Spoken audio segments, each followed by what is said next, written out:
네, 안녕하십니까. 더불어민주당 전국여성위원장 이수진입니다. 특별히 오늘은 최고위에 앞서 내일 있을 38 세계 여성의 날 기념하는 시간을 마련했습니다. 오늘은 제117주년 38 세계 여성의 날입니다. 유엔은 1975년을 세계 여성의 해로 지정하고 매년 3월 8일을 공식 기념일로 지정했습니다. 1908년 미국의 여성 노동자들이 열악한 작업장에서 화재로 숨진 여성들을 기리며 거리로 나왔고, 이후 우리에게 빵과 장미를 달라고 외치며 빵은 생존권을, 장미는 참정권을 나타내며 모든 여성의 권리 향상과 차별 철폐의 상징이 되었습니다. 지금 지도부 테이블에 빵과 장미 모양의 피켓을 나눠드렸는데요. 지도부께서 38 여성의 날을 위한 메시지를 작성해 주시기를 바랍니다. 네, 벌써 쓰신 분도 계십니다. 빠르십니다. 네. 네, 우리나라에서도 1920년부터 세계 여성의 날을 기념했습니다. 일제 탄압으로 멈추었던 여성의 날은 1985년부터 여성 노동자들을 중심으로 민간 행사로 다시 기념하기 시작했습니다. 양성평등 기본법을 개정해 2018년 3월 8일부터 비로소 여성의 날이 법정 기념일이 됐습니다. 우리에게 빵과 장미를 달라고 했던 구호는 117년이 지난 지금도 유효합니다.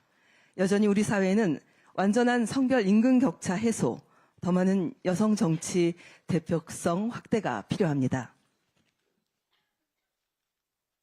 전국여성위원회는 여성 인권과 평등, 성차별과 성별 격차 해소를 위해 더욱 노력하겠습니다.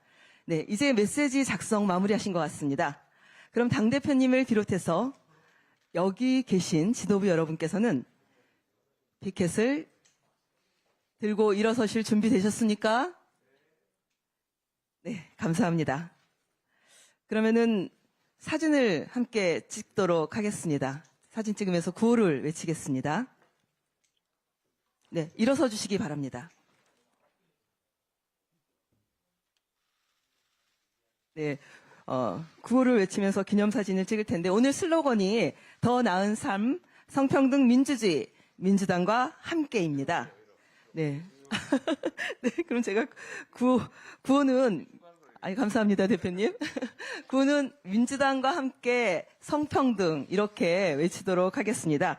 제가 민주당과 함께로 외치면 성평등을, 스타카토로, 딱딱 끊어서 3번 외쳐보도록 하겠습니다. 자, 민주당과 함께 성평등, 성평등, 성평등, 한 번 더 하도록 하겠습니다. 자랑스러운 민주당과 함께 성평등, 성평등, 성평등. 네, 아유, 감사합니다. 네, 감사합니다. 네, 저희 민주당 전국여성회는 내일 3월 8일 세계 여성의 날 한국 여성대회에 참여합니다. 광화문 동십자각 38 시민 난장 부스 17번째, 17번째 부스에 저희가 민주당 여성위원회가 부스를 마련했습니다. 내일 2시에 광화문 집회 가시기 전에 잠깐 들러서 부스 트래킹을 함께 해주시길 부탁드립니다. 감사합니다. 예. 이어서 이재명 당대표의 속개 선언으로 더불어민주당 제85차 최고위원회의를 속개하겠습니다. 네, 회의를 속개하겠습니다. 먼저 이재명 당대표의 오늘도 꼭 역순으로 한번 진행하도록 하겠습니다. 네, 예, 그렇군요. 경제는 민주당부터 하겠습니다. 그 다음에는 이어서 바로 안보는 민주당 하고 그다음 순서대로 하겠습니다. 엄격하게 재정준칙을 유지하던 독일 신정부가 재정준칙 완화를 통해 공격적인 재정 확대 정책에 나설 계획입니다. 기독교 민주당 등 차기 연립정부를 구성한 3개 당은 운송, 에너지 그리드 및 주택, 인프라 투자를 위해 10년간 무려 5천억 유로의 특별 기금을 마련하기로 합의했습니다. 지난해 독일 연방정부 예산이 4,657억 유로였으니까 연간 예산의 10% 이상을 미래에 투자한다는 결정입니다. 한국으로 계산하게 되면은 1년에 약 70조씩 10년간 700조를 미래를 위해서 투자하겠다는 결정입니다. 독일 경제는 지난 2년간 마이너스 성장을 보였습니다. 전력 인프라가 낡고 내연 기관차 중심의 산업 구조 때문에 성장의 한계에 빠져 있었습니다. 여기에 지금 관세 정쟁이 불가피하고 있고요. 국방비도 증액해야 합니다.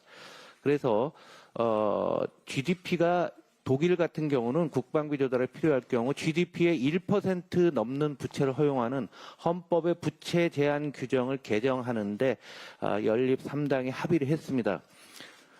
유럽의 병자로 불리던 독일 입장에서는 미래를 새로 만들기 위해 그렇게 오랜 동안 지속했던 재정 준칙마저 포기하려고 하고 있습니다. 동시에 지금 중국에서는 양해가 열리고 있습니다. 여기서 중국은 디플레이션에 빠진 중국 경제를 살리기 위해 중앙정부 재정은 4% 내외의 적자, 그리고 추가로 지방정부와 기금까지 감안하면 GDP의 거의 9% 재정을 투여하겠다고 합니다. 한국 돈으로 계산하게 되면은 약 2,230조의 재정 적자를 나겠다라는 것으로 우리가 추정할 수 있습니다. 지금 한국은 독일과 마찬가지로 새로운 기술 경쟁에서 뒤처지지 않기 위한 과감한 투자가 필요한 상황입니다. 또 중국과 같이 디플레이션에 빠지지 않기 위한 노력도 동시에 해야 되고요.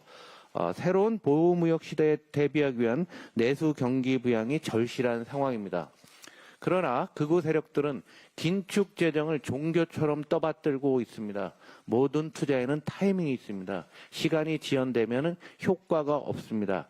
이런 역사적인 순간에 혼란을 장기화하려는 극우 세력들의 선동을 우리 국민들은 깊이 기억하시고 반대로 응징해야 될 것 같습니다. 한 가지 더 말씀드리겠습니다. 지금 홈플러스 파문이 좀 일파만파로 커지고 있고 현재 진행형입니다. 우선은 납품업체라든가 추가로도 폐점할 곳이 많기 때문에 고용동에 있어서 고용 동향들 잘 살펴야 될 것 같습니다. 약 2천억 원 정도로 추산되는 어음 그리고 ABS TV라고 하는 카드 대금 이런 것 관련해서 많은 투자가들이 연루돼 있습니다. 이 사건의 본질이 MBK 과도한 탐욕이 원인을 볼 수 있습니다. 금융 투기 자본은 경제에 윤활유가 작용을 하기도 하지만은 영향력이 너무 커지면 산업 자본이 위축되는 부작용이 있습니다. 특히 인수한 후 단기 수익을 높이는 경영이 일반화되면 우리 경제에 악영향을 미치게 됩니다. 예를 들어서 이마트와 롯데마트는 장사가 안 되는 곳을 점포를 줄였는데 홈플러스는 장사가 잘 되는 데를 팔아갖고 그 돈으로 본인들의 투자한 자본을 회수했습니다. 회사가 지속 가능하지 않도록 경영하면서 투기 금융자본이 모든 이익을 단기적으로 독점했던 이런 상황입니다.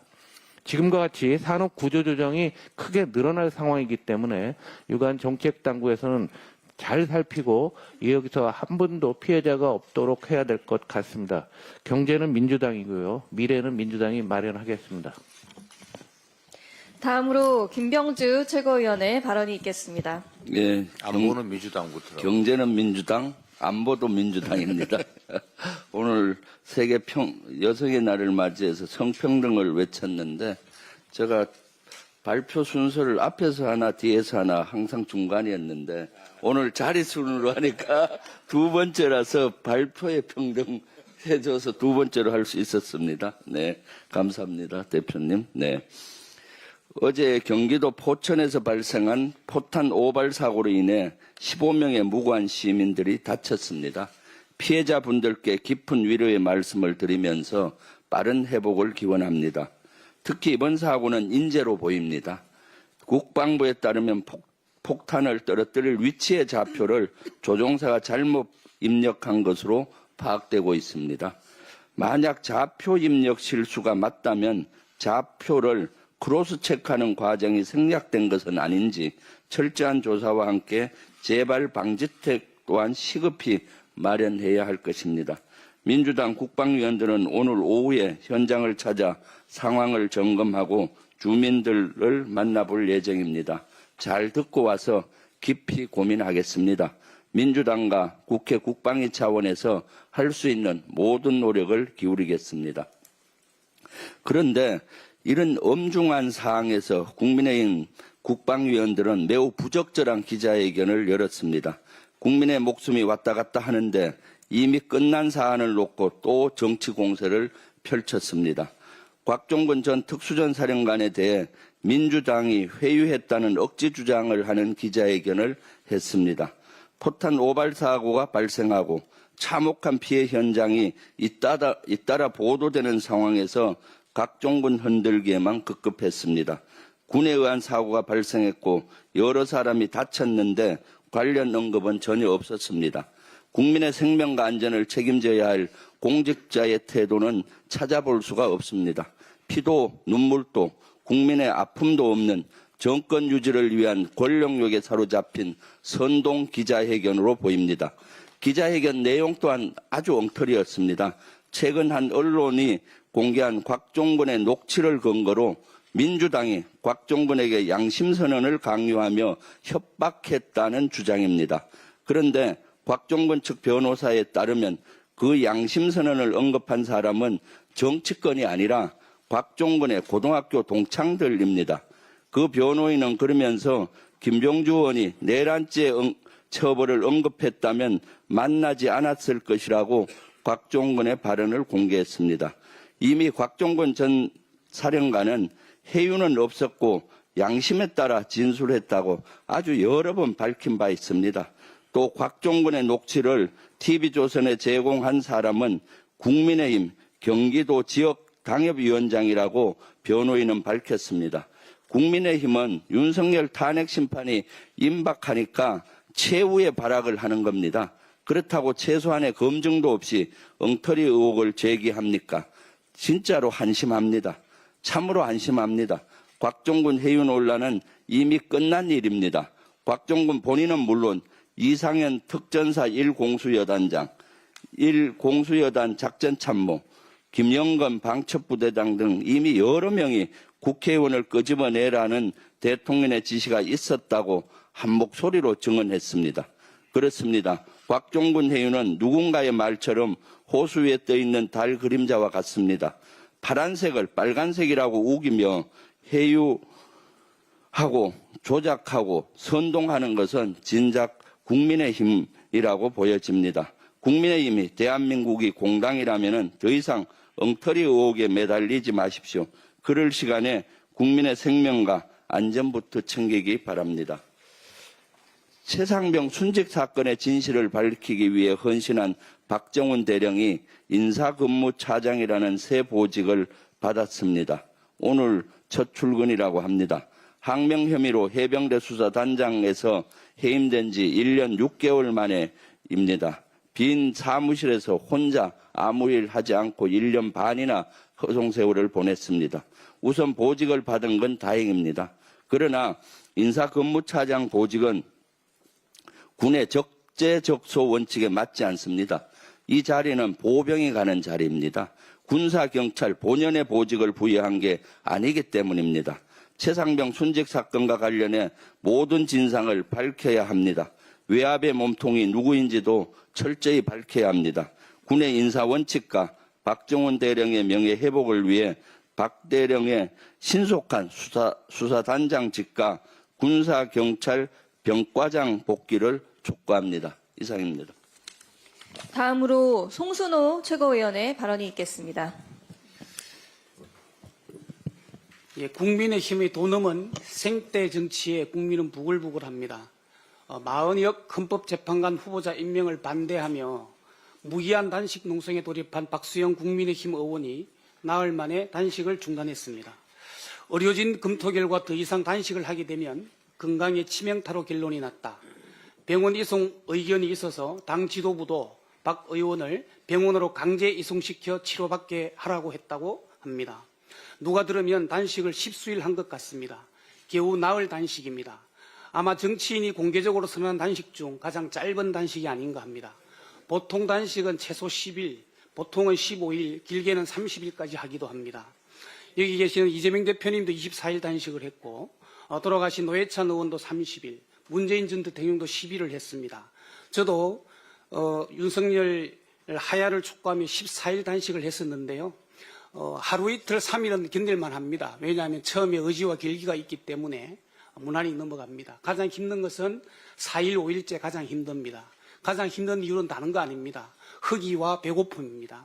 아마 명분은 건강상의 이유로 들었지만 배고팠기 때문에 저는 단식을 중단했다고 확신을 합니다. 눈물 젖은 빵과 치열한 삶을 살아보지 않고 함부로 단식하겠다고 덤비는 것 아닙니다. 단식은 곡기를 끊는 일입니다. 그만큼 단식은 사회적 약자 또는 소수의 세력이 목숨 걸고 하는 최후의 수단입니다. 사회적으로 정의롭고 대의를 위한 일은 단식의 기본입니다. 그런데 박수영은 헌법재판소가 지난달 27일 최고난 대행이 마 후보자를 임명하지 않은 것은 국회 권한을 침해한 위법한 행위라고 만장일치로 결정했음에도 박 의원은 마은혁 후보자를 임명하지 말 것을 촉구하며 단식 투쟁을 한 것입니다. 법과 헌법을 지키지 말라는 단식, 겨우 나흘 만에 병원 이송 단식은 들어본 적도 없고 본 적도 없는 첫 단식입니다. 단식쇼의 생떼쇼입니다. 의지도 없고 명분도 없고 아예 시작을 말지 비굴하게 비루한 정치인의 모습에 그저 한숨만 나옵니다. 누리꾼들 사이에서도 비판적 반응이 쏟아졌습니다. 한 누리꾼은 원래 단식은 목숨을 건다는 의사표시라며 기본도 안 된 정치인들의 단식쇼라고 지적했습니다. 또 다른 누리꾼들은 법을 지키지 말라고 단식하는 사람은 처음 본다. 건강 목적으로 단식원에 들어가도 저 정도는 하겠다. 단식 디톡스냐 하는 조롱 섞인 반응이 줄을 이루고 있습니다. 겨우 나흘 단식을 하고 단식 중단 명분을 건강 때문이라고 했지만 실상 그 속내는 용인하지 않는 억지 주장과 헌법재판소의 결정을 막는 위법, 위헌한 행위가 더 이상 용인되지 않는 데 따른 백기투항일 것입니다. 약자가 취할 수 있는 최후의 투장수단인 단식을 내란죄 피고인인 대통령을 지키는 방법으로 활용한 박 의원의 단식은 아무리 생각해도 절대 해서는 안 될 극악한 행동입니다. 서부지법 청사 난입 사건을 통해 우리는 극우 폭도들의 위법한 행위가 어떤 처참한 결과를 낳는지 똑똑히 보았습니다. 그런데 개개인이 헌법기관임을 자처하는 국회의원이 위법을 종용하며 단식을 감행한 사실은 어떤 말로도 정당화될 수 없습니다. 위험사회를 만드는 신호가 될 수도 있기 때문입니다. 단식으로 윤석열의 내란을 덮을 수도 없고 단식으로 마은혁 헌법재판관 임명을 막을 수도 없습니다. 그것은 손바닥으로 하늘을 가릴 수 없는 것과 같은 이치입니다. 윤석열 파면 마은혁 헌법재판관 임명은 국민의 요구이자 헌법적 책무입니다. 국민의힘은 탐욕의 생떼 정치쇼를 멈추길 바랍니다. 헌법재판소는 피청구인 윤석열을 신속하게 파면하길 촉구합니다. 이상입니다.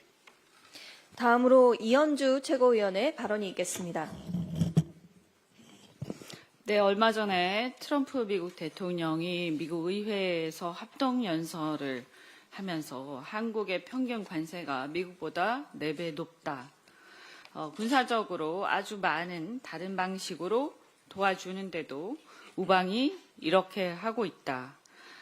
이렇게 하면서 미국의 자국 우선주의를 표명을 다시 한번 했습니다.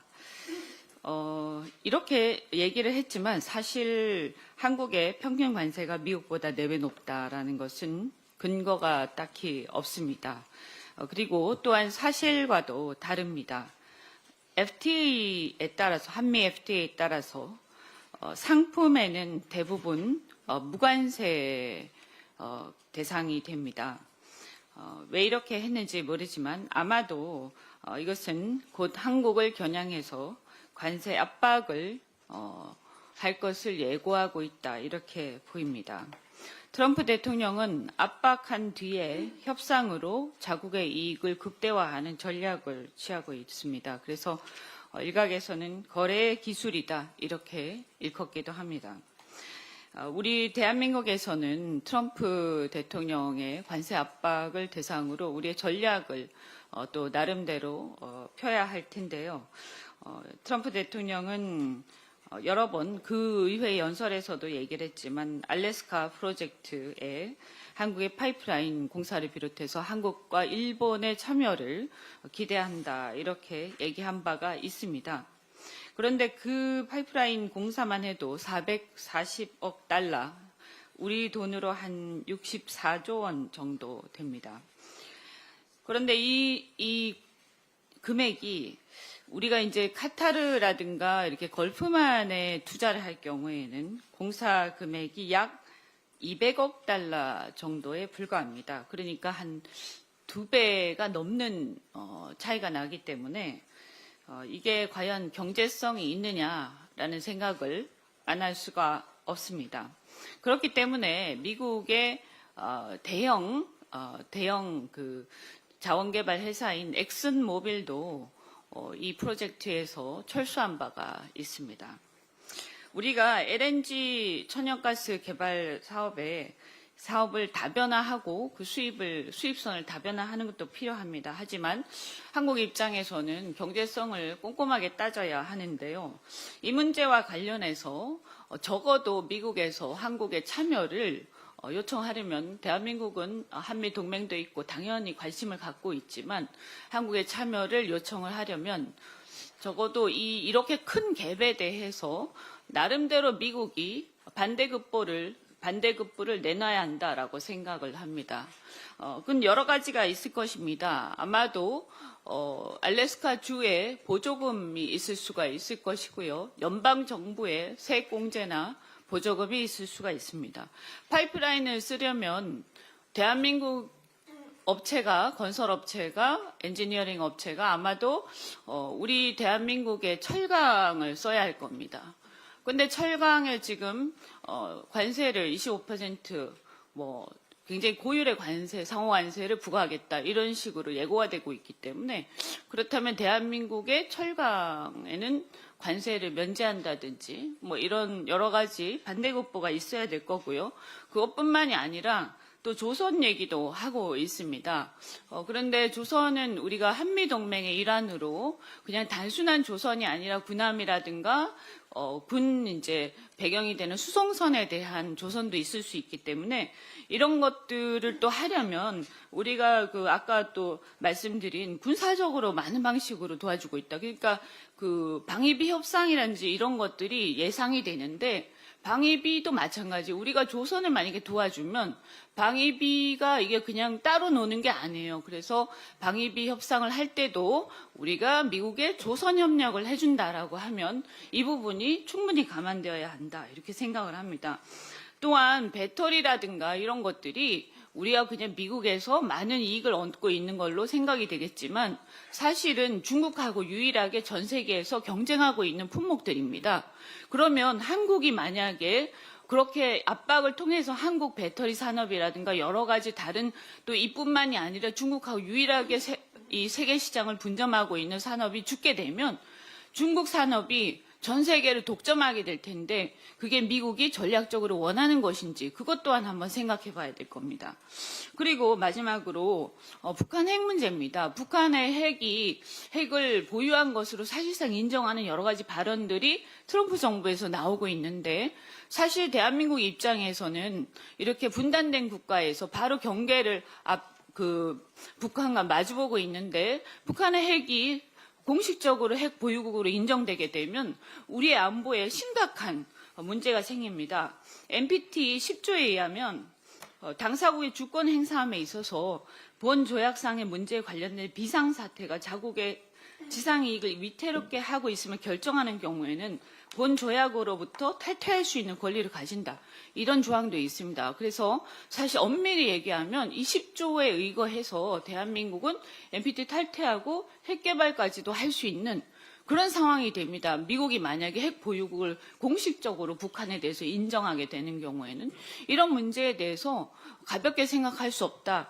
이렇게 말씀을 드리고 어쨌든 여러 가지 한미 원자력 협정 개정 문제를 비롯해서 우리 대한민국에서도 굉장히 할 얘기가 많다. 그리고 미군 기지가 과거에 의정부에 있을 때하고 달리 이렇게 평택으로 이전했을 때는 그 평택의 미군 기지가 과연 대한민국을 그냥 방어하는 목적만 있느냐, 북한에 대한 방어만 있느냐, 사실은 미군이 거기 있음으로써 대한민국을 위한 것도 있지만 전체적인 동북아에서의 미군의 어떤 동아시아 전략의 일환도 있는 것이다라는 말씀을 드립니다. 이상입니다. 다음으로 한준호 최고위원의 발언이 있겠습니다. 네, 요즘 대한민국 곳곳에서 많이 들리는 단어 중 하나가 통합인 것 같습니다. 내란 속에 윤석열이 집권 3년도 안 되어서 나라를 가루로 만든 덕분 아닌가 싶습니다. 이런 상태를 더는 지속해서는 안 된다는 국민의 걱정스러운 마음이 곳곳에서 분출하고 있는 것입니다. 더불어민주당 또한 이런 우려에 깊이 공감하면서 통합과 연대를 위한 노력을 계속해 나가도록 하겠습니다. 그런데 일각에서는 국민 통합은커녕 갈라치기를 시도하는 자들이 활개를 치고 있습니다. 지난 5일 국민의힘 권영세 비상대책위원장이 경북 경주에서 열린 기초의원 연수 행사에서 이런 말을 했다고 합니다. 영남에 와보니까 여기 계신 분들을 가지고 그냥 나라를 하나 만들어도 되겠다라는 생각이 든다라고 했답니다. 100번 양보해서 농담이라 손 쳐도 한반도 일부만 떼어내서 다른 나라를 만들자고 하는 것, 즉 과거 형법에 명시했던 국토 참절, 그런 것을 내란이라고 부릅니다. 지역 갈등을 조장해서 국민 편가르게 나서는 것은 권영세 비대위원장뿐만이 아닙니다. 어제 박형준 부산시장이 부산에서 이재명 대표를 만났는데요. 북극 항로 개척을 위한 간담회 자리였고, 그래서 장소도 부산신항 홍보관으로 결정이 됐던 것입니다. 애초에 만나서 논의하기로 한 의제가 북극 항로였던 것인데, 박형준 시장은 갑자기 부산 민심을 외면했다는 등 뚱딴지 같은 소리를 하면서 조악한 언론 플레이를 했습니다. 간담회의 주제와 핵심도 파악을 못해서야 이 부산시정을 잘 살필 수 있을지 걱정입니다. 부산 현안이 많은 만큼 민주당과 더 자주 활발히 만나서 해법을 찾아보시기 바랍니다. 한편 청년층을 은근슬쩍 비하하는 발언도 나왔습니다. 영상 한번 먼저 보시겠습니다. 제2의 국민혁명, 흔히 4.19 혁명처럼 일어납니다. 엄청난 유혈 사태 일어날 수 있다고 저는 예상해요. 왜냐하면 전환기는 나이가 들어서 그래도 온유하고 절제한다는 게 있지만 2030세에 느끼는 분노는 감당이 안 됩니다. 그들은 혈기가 앞서잖아요. 그거 누가 통제해요? 정말 다들 미쳐가는 것 같습니다. 전환기 씨의 망발에는 문제점이 한두 가지가 아닙니다. 전환기는 온유하고 절제하지만 2030은 혈기가 앞서서 통제 불가 취지로 발언을 하면서 우리 청년들이 유혈 사태를 일으킬 무질서한 존재로 매도를 했습니다. 심지어 이런 유혈 사태를 4.19 혁명에 비유하면서 대한민국 민주주의로 오독했습니다. 2030 폭도들 인생 망치는 것을 강 건너 불구경하듯이 지켜만 볼 거면서 선동질 한다. 2030을 총알바지로 들이밀겠다는 심산인가. 2030 젊은 분들이 당신보다 훨씬 성숙하다. 이런 분노에 찬 반응들이 댓글로 수두룩하게 달리기도 했습니다. 미래를 준비하는 청년에게 역사를 가르친다는 사람이 사상이 이렇게 분열적이고 왜곡돼서 되겠습니까? 매우 개탄스럽고 우려스럽습니다. 세대를 갈라 낙인 찍고 청년들을 비하하는 것도 모자라 유혈 사태를 부추긴 이 발언은 즉각 사과를 해야 됩니다. 가장 악질적인 것은 한동훈 전 대표의 발언입니다. SNS에 이재명 민주당은 벌써 계엄 중이라는 의미를 이해할 수조차 없는 문구 한 줄을 올려놨습니다. 얼굴 허옇게 떠서 갈 곳 몰라 헤매던 그 내란의 밤, 국회의원도 아닌 한 전 대표를 본회의장 안으로 피하게 한 건 이재명 민주당이었고, 계엄을 일으켜 한 전 대표를 체포 명단에 올려 제거하려 했던 것은 형님이라고 불렀던 윤석열이었습니다. 그렇게 사리 분별을 못하니까 형님이라 불렀던 사람이 체포 명단에 이름을 올린 거 아니겠습니까? 이재명 대표를 잣대 삼아 전 국민을 이 세력과 저 세력으로 편가르게 하는 후진 정치를 할 바에는 대권 도전은 접는 편이 유익해 보입니다. 서로를 향한 혐오를 조장하고 국민 사회를 갈라치려는 갈등 유발자들의 행태는 국익에 어떤 도움도 되지 않습니다. 속 좁고 쪼잔한 언행들로 국민께 상처 그만 주시고 진정한 국민 통합을 위해 민주당과 함께 노력해 주실 것을 당부드립니다. 이상입니다. 다음으로 전현희 최고위원의 발언이 있겠습니다. 어제 이재명 대표와 함께 부산을 찾았습니다. 지구 온난화 기후 위기는 역설적으로 북극 항로의 중심 부산에게 새로운 도약의 기회가 열립니다. 얼어붙었던 북극 항로가 열리면 유라시아 대륙으로 운행 시간을 기존 40일에서 30일로 단축시켜서 물류 운송 비용을 30% 정도 획기적으로 절감할 수 있습니다. 세계 6대 무역 강국인 대한민국에서 항만은 국가 물류의 핵심적인 역할을 수행합니다. 부산항은 전 세계 100개국 500여 개의 항만과 연결된 세계 4위의 항만 연결성을 가진 물류산업 중심지입니다. 부산에서 21세기 한반도 해양 강국의 시대를 열어야 하는 이유입니다. 부산이 세계로 향하는 동북아 글로벌 물류 중심의 관문이 될 수 있습니다. 어제는 이러한 부산의 잠재력과 가능성을 확인하는 매우 의미 있는 행사였습니다. 부산을 동북아 북극 항로 허브로 도약시켜 글로벌 해운, 철도, 항공, 트라이포드로 완성시켜야 합니다. 노무현 대통령이 꿈꾼 평화와 번영의 동북아 시대를 부산항을 중심으로 이재명 대표와 민주당이 다시 꿈꾸겠습니다. 김건희 특검이 코리아 디스카운트 해법입니다. 금감 원장이 삼부 토건 주가 조작 사건의 수사 필요성을 인정했습니다. 작년부터 시작된 조사를 이제 와서 뒷북치기 발표한 금감원의 부실 대응도 진상 규명이 필요합니다. 윤석열 원희룡이 국가 권력을 이용하여 우크라이나 재건 사업을 띄우고 김건희와 가족처럼 가깝다는 주가 조작범들이 이를 활용해서 100억대가 훨씬 넘는 천문학적인 시세 차익을 챙겼습니다. 주가 사기꾼 돈주머니로 흘러간 돈은 미래의 꿈을 저당 잡힌 개미들의 눈물입니다. 삼부 토건 주가 조작 커넥션은 도이치모터스 주가 조작과는 그 차원이 다른 권력형 중대 범죄입니다.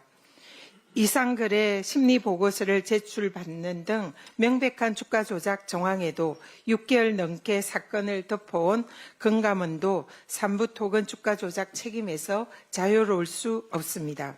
김건희 면죄부 전문기관 검찰은 수사를 맡을 자격조차 없습니다. 성역 없는 특검만이 정답입니다. 국민의힘은 이제라도 정신 차리고 김건희 특검에 협조하십시오. 특검을 반대할수록 국힘도 공범이라는 국민의 확신만 커질 뿐입니다. 검찰총장이 김용현의 비아폰 번호를 묻고 또 대검 차장이 김용현과 비아폰으로 통한 사실이 드러난 상황에서 검찰이 영거푸 구속영장을 기각한 것은 검찰 스스로가 내란 세력과 한통속이라는 자백과 다름없습니다. 어제 서울고검 영장심의위원회가 김성훈 경호차장과 이광우 경호본부장의 구속영장을 청구해야 한다라는 결론을 내렸습니다. 검찰의 내란 수사 방해로 내란의 진상 규명이 지연되고 증거인멸 가능성이 높아졌습니다. 즉각 구속영장을 청구해야 합니다. 또 범죄자 김건희를 비호하던 검사들의 탄핵이 계엄의 또 다른 사유였다는 사실도 드러났습니다. 계엄 이틀 전에 윤석열이 김건희 무혐의 처분 검사들의 탄핵에 분노하며 김용현과 계엄을 논의했다고 합니다. 대통령이 배우자의 범죄를 덮은 검사들을 지키기 위해서 계엄을 했다는 사실이 도저히 믿겨지지 않습니다. 대통령의 권력을 사익을 위해서 활용한 그야말로 파렴치한 정권이었습니다. 범죄자 김건희를 비호한 검찰이 결국 계엄의 트리거이자 내란의 공범이었습니다. 헌재는 사익을 위해서 검찰을 동원하고 국민을 짓밟은 파렴치범 내란 수괴 윤석열을 즉각 파면해 줄 것을 엄숙히 요청드립니다. 이상입니다. 다음으로 김민석 최고위원의 발언이 있겠습니다. 대한민국 극우전선에 전광훈, 전한길에 이어 전두환 아들 전제국까지 등장했습니다. 난데없는 쓰리전입니다. 윤석열이 파면되면 유혈사태라는 전한길과 부정선거 운운하며 피 흘릴 준비가 되어 있냐는 전제국의 발언이 섬뜩하고 불길합니다.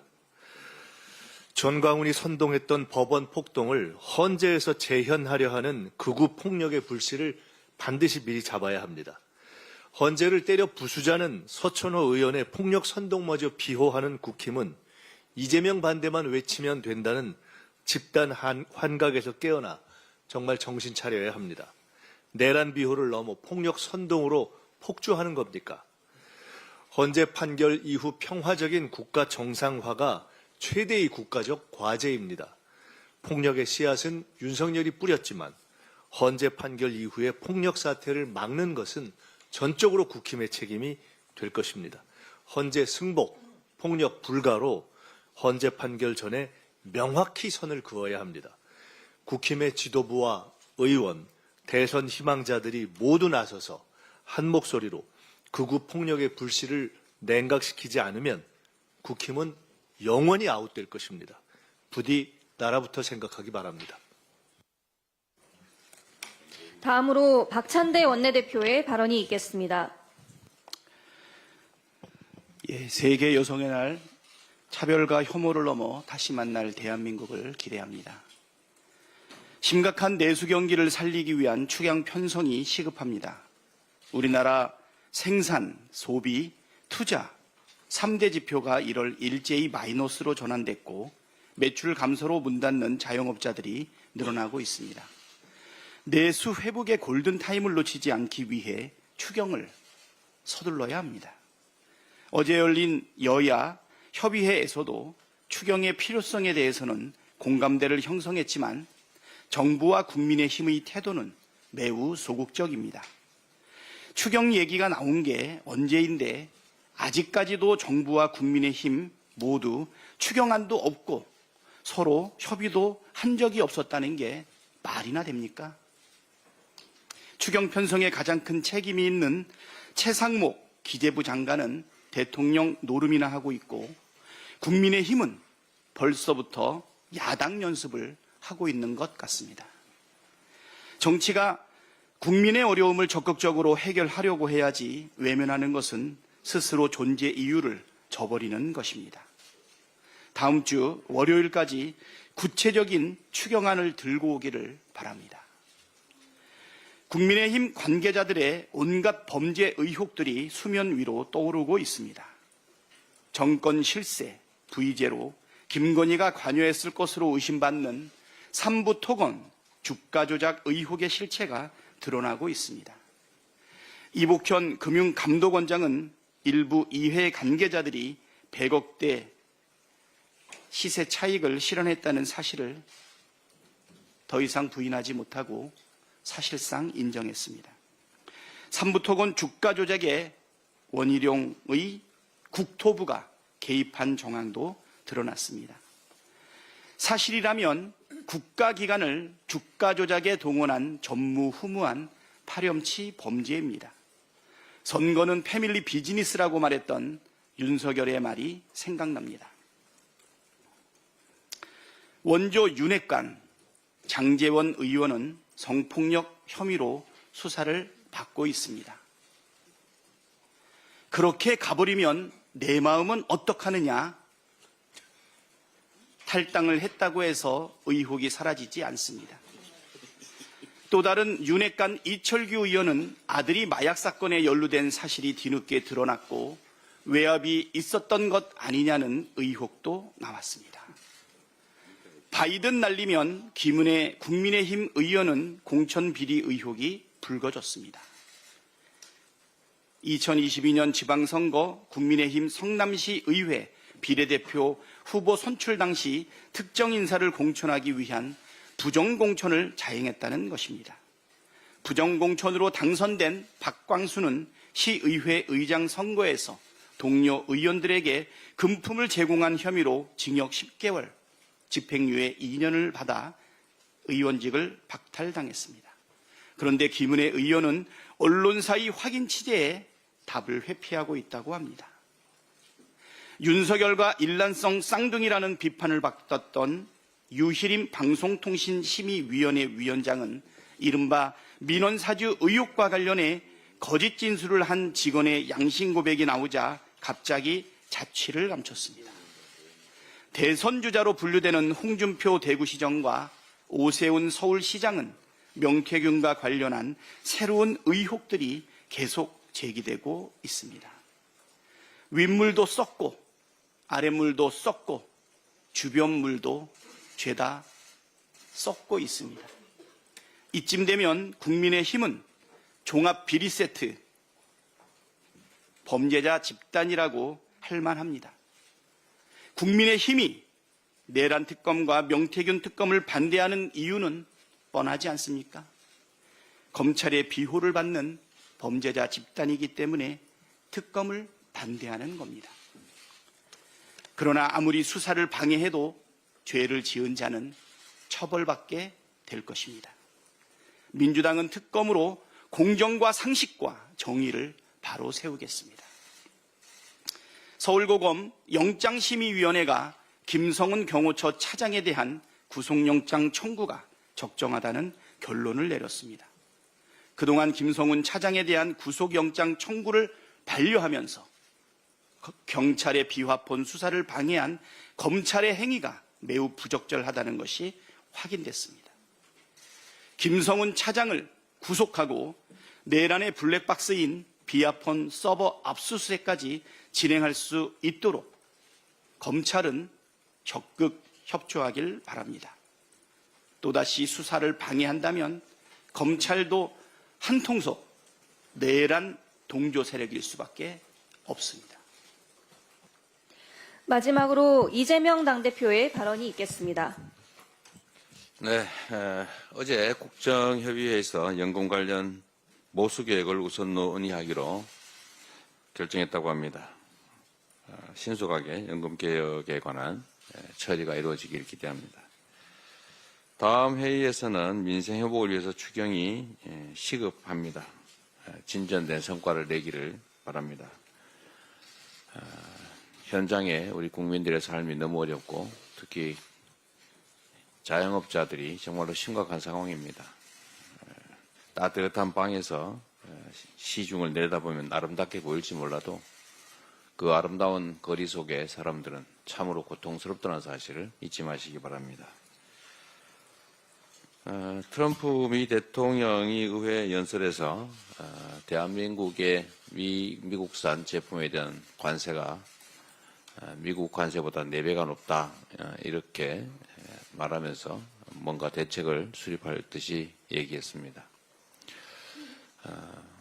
정보를 잘못 알고 있는 것으로 보여지는데 잘못된 정보에 의해서 잘못된 결정이 내려지지 않도록 정부 차원에서 신속하게 이 잘못된 정보를 교정하도록 노력해야 될 것입니다. 포천군에서 오발 사고가 발생했습니다. 군 훈련 중에 폭탄이 민가에 떨어지는 사고로 국민들께서 다치셨다고 보도가 되고 있는데 민가에 떨어진 게 아니죠. 민가를 상대로 사격한 거죠. 좌표를 잘못 찍었다고 한다는데 원인을 명확하게 밝혀서 이런 사고가 다시는 재발하지 않도록 조치해야 되겠습니다. 우리 부상당한 국민들의 빠른 회복을 기원하고 또 해당 지역 주민들께도 위로 말씀드립니다. 정부가 신속한 피해 수습 그리고 충분한 배상이 이루어지도록 만전을 기하기 바랍니다. 오늘 국방위원들이 현장을 방문할 텐데 우리 민주당도 피해 복구를 위해서 최선을 다하겠다는 말씀을 드립니다. 제가 이 국회에 여의도에 온 지가 한 3년이 돼 가는데 여기에 이상한 고질병이 하나 있는 것 같습니다. 그게 뭐냐면 합의된 걸 처리하면 되는데 꼭 관계없는 걸 연관을 지어가지고 발목을 잡는 게 아주 습관처럼 돼 있는 것 같아요. 여야 간에 어떤 법안이나 정책에 대해서 합의가 되면 의견이 일치한 건 일치한 대로 처리하면 될 텐데 쌍방이 다 동의되는 거에 꼭 자기들의 그 부당한 요구를 하나 엮어가지고 연환계를 꼭 쓰는 그런 이상한 습관이 있는 것 같습니다. 이 국민의힘의 고질병인 것 같은데 지금 반도체 지원법이 그렇습니다. 민주당이 반도체 지원을 해주겠다고 하지 않습니까?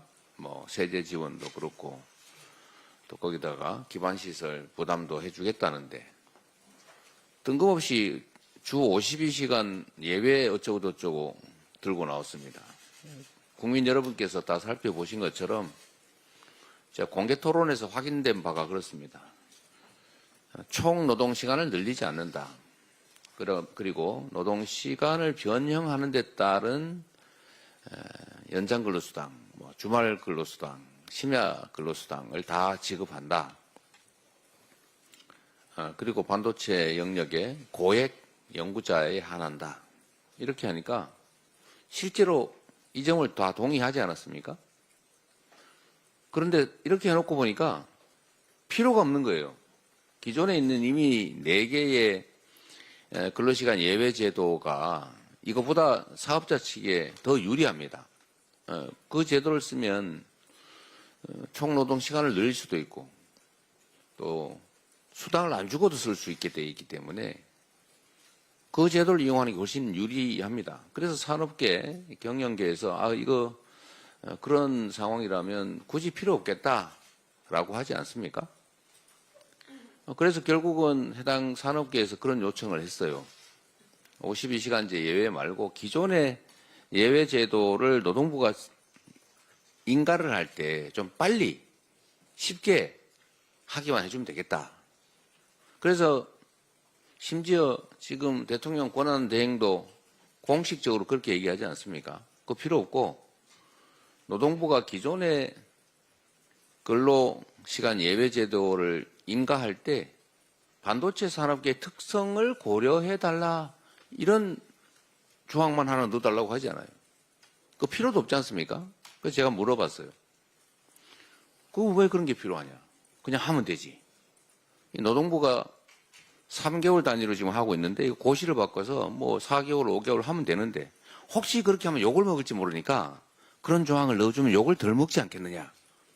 이렇게 얘기를 해요. 제가 황당무계했습니다. 법이 무슨 명분 챙긴다는 장식품입니까? 그 제가 노동계에다가 이걸 또 물어봤더니 그 필요가 없는 걸 왜 굳이 법에 넣느냐? 왜 우리가 그걸 양보해야 되느냐? 그래서 제가 들어보니까 그 말이 맞아요. 그래서 제가 산업계 쪽에 얘기를 했어요. 왜 그런 걸 요구하느냐? 우리는 꼭 필요한 건 아닌데요. 그래서 결국은 이게 보니까 국민의힘 쪽 요구인 것 같아요. 그 정부의 요구도 그렇습니다. 국민의힘 눈치를 보느라 그러겠죠. 필요는 꼭 없지만 이런 거라도 넣어줘야 명분이 살지 않냐 이런 태도 같아요. 그런 걸 왜 합니까? 결국은 국민의힘이 발목을 잡아서 그런 거죠. 그러고 나서 지금도 52시간제 노래를 부릅니다. 필요 없다지 않습니까? 그리고 그거 왜 관계를 지어요? 관계 없는 거를. 아주 못된 습관이 있는 것 같습니다. 저는 이 복잡한 문제일수록 단순하게 합의되는 건 합의되는 대로 처리하자. 쉽고 단순한 일부터 빨리 처리하자.